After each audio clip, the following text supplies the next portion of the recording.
1 ounce of gold, 31 gram, it fits in the palm of your hand.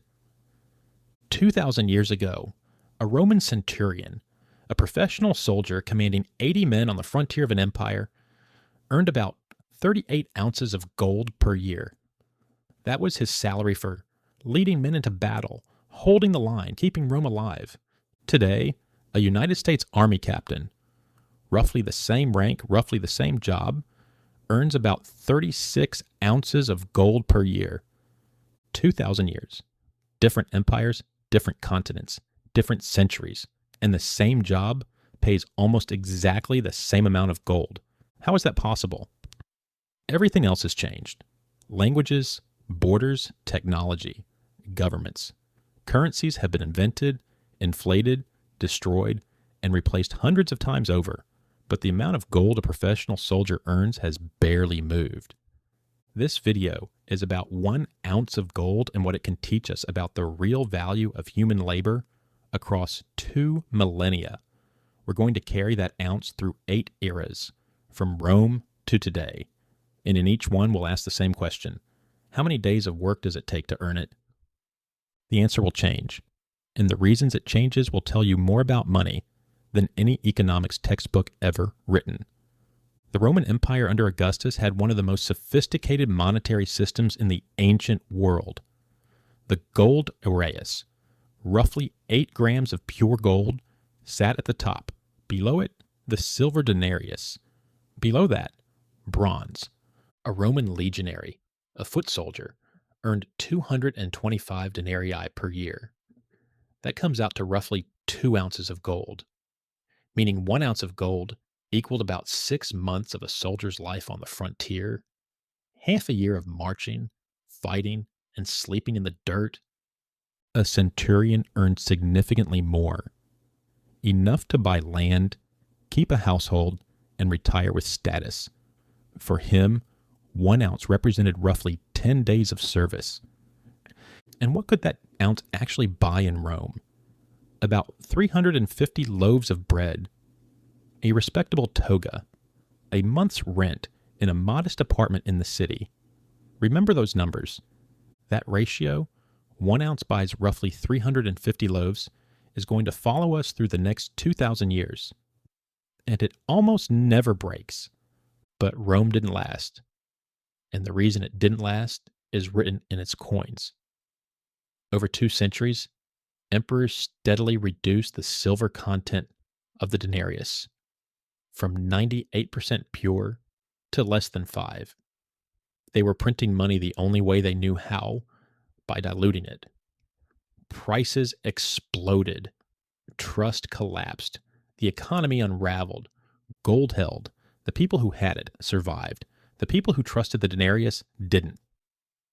After Rome fell, Europe fractured into a patchwork of feudal kingdoms. Trade shrank. Cities emptied. The economy contracted to something almost unrecognizable. Gold didn't disappear, but it became rare.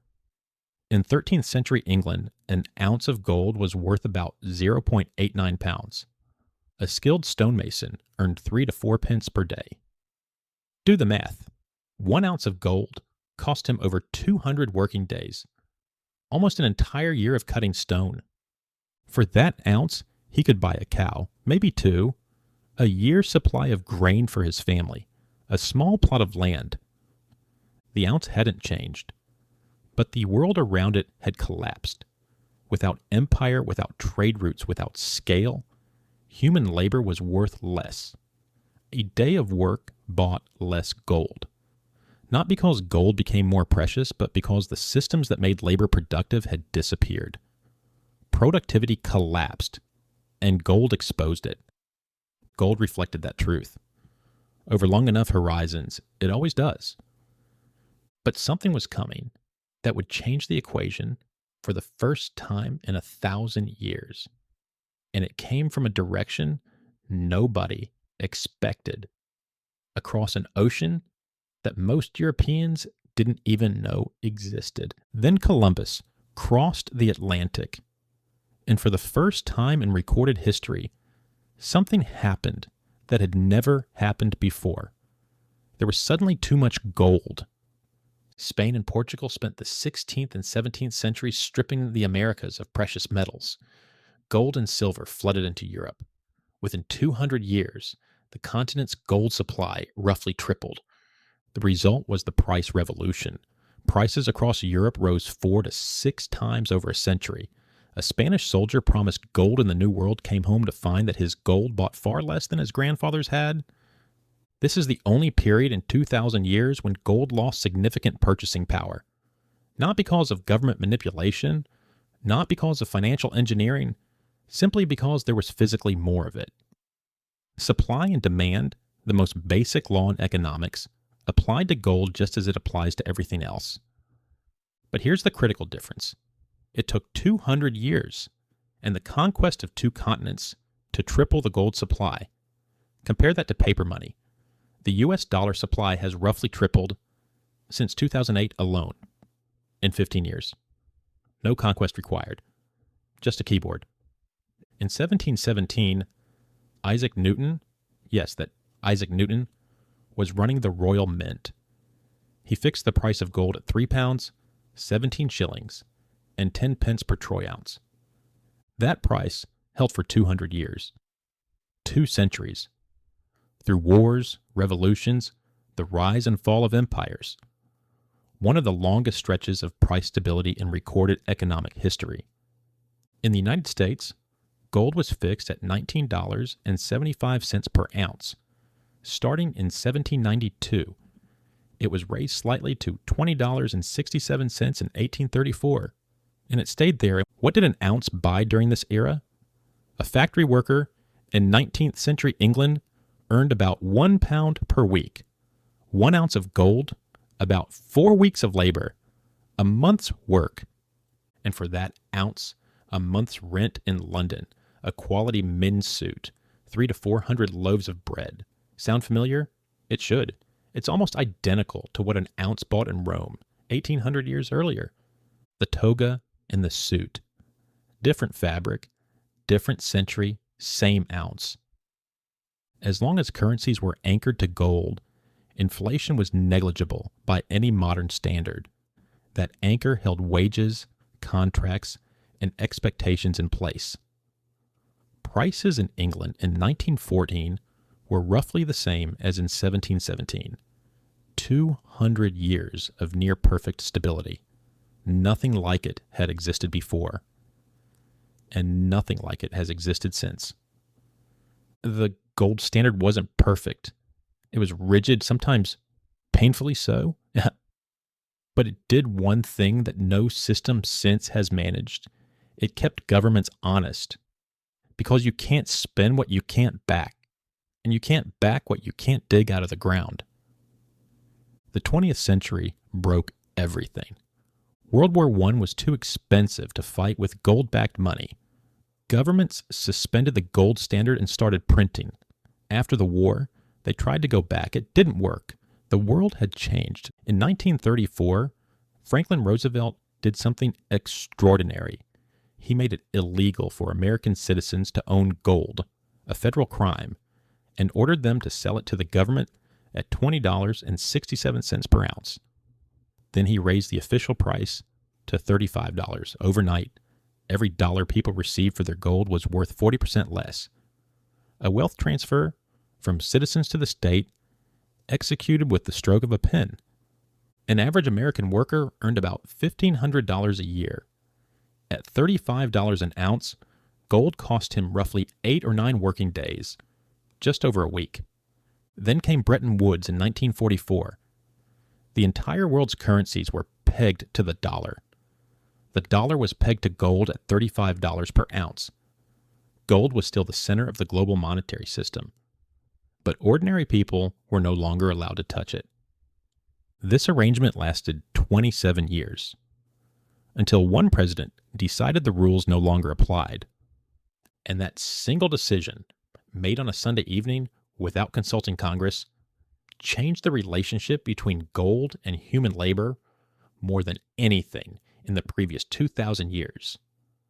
August 15th, 1971. Richard Nixon went on television and announced that the United States would no longer exchange dollars for gold. The last link between money and anything physical was severed. What followed was the most dramatic repricing of gold in history.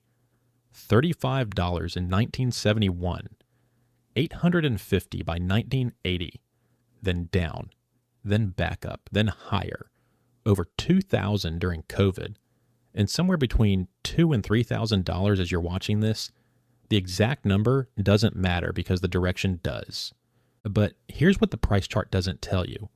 In 1971, the average American worker earned about $7,500 a year.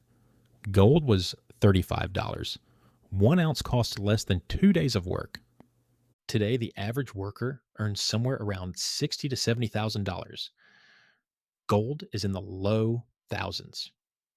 1 ounce now costs roughly 2 to 3 weeks of labor. That's a tenfold increase in effort for the same piece of metal. Gold didn't change. Nothing about it changed. The dollar changed. Since the Federal Reserve was created in 1913, the dollar has lost over 96% of its purchasing power. What cost $1 then costs more than $30 now. Gold didn't gain value. It just refused to lose it. The dollar couldn't say the same. And the bread test? The exact numbers depend on where you shop and how you weigh a loaf. But the order of magnitude hasn't changed.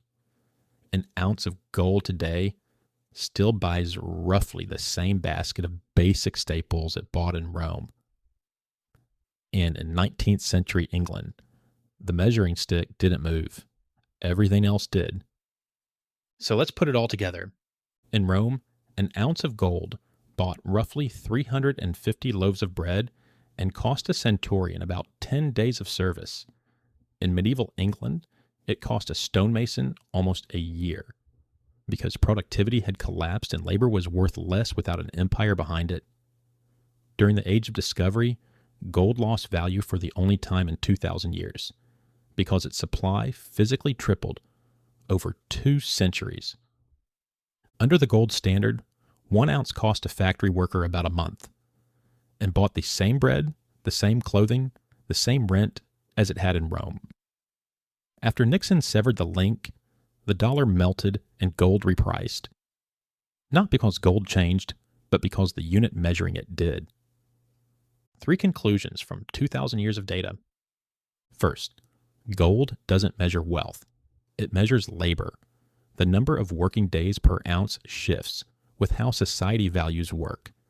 But the bread, the clothing, the shelter it buys stays remarkably constant. Second, whenever an ounce starts costing more days of labor, that's a signal. It means the currency paying the wages is losing power.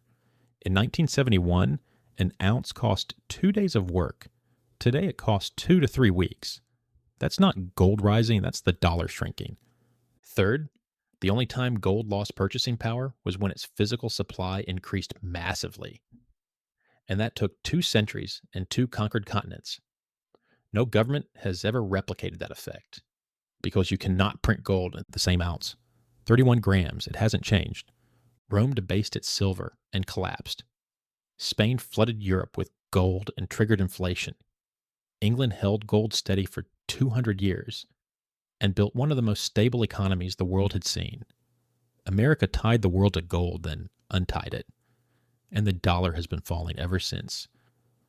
Through all of it, 1 ounce of gold kept buying roughly the same thing: a month or 2 of decent life, a suit, a month's rent, 350 loaves of bread. Gold doesn't rise. Gold doesn't fall. Gold stands still. Everything else moves around it. And when someone tells you gold is expensive, ask them, expensive compared to what? To paper that can be printed? To digits that can be created with a keystroke?